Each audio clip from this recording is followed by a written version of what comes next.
This module will cover cognitive behavioral therapy and strategies to treat tobacco dependence using this technique. Now, cognitive behavioral therapy can help a pivoter learn how to change their thoughts, feelings, and behaviors about a particular event, such as a slip, by targeting their reaction to that situation. It's also a great resource to use in any challenging situation because it's a problem-solving technique aimed at helping them achieve a particular goal. Now, cognitive behavioral therapy for smoking cessation is an evidence-based treatment that is clinically proven by numerous scientific studies. It views addiction to nicotine as a learned behavior. The goal of cognitive behavioral therapy is learning more effective behaviors to take place of the nicotine addiction.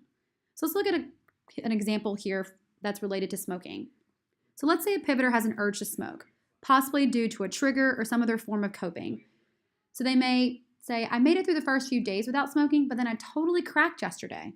So then they may have some negative association to this slip by saying, I'm just not enough. I don't have enough willpower to push through. I don't know what's wrong with me.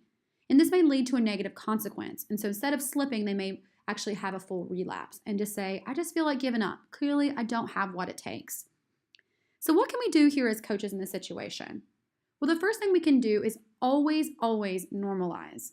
Quitting is hard, and it takes several attempts to successfully quit. Continuously remind that to the pivoter.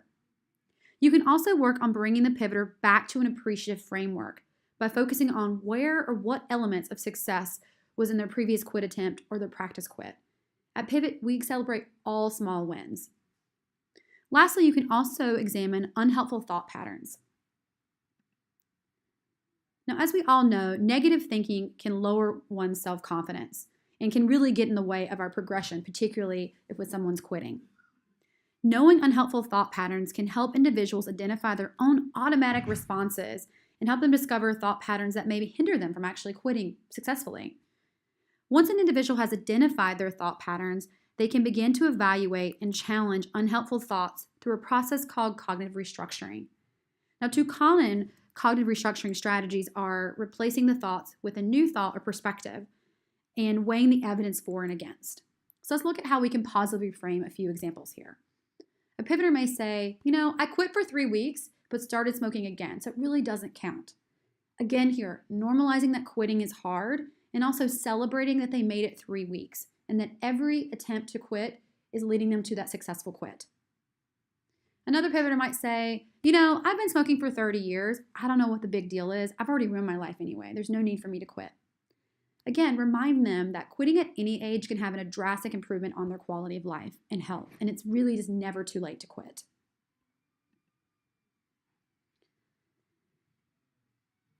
You can also help them identify more realistic thoughts or motivational reminders. So here's some examples here. The patch doesn't work. I smoke while wearing it, and I'm just not strong enough to quit. Again, remind them that they are strong, but also maybe take some steps to start identifying maybe the patch isn't strong enough for them. So you need to figure out what is going to work for them. Maybe they need a higher dosage.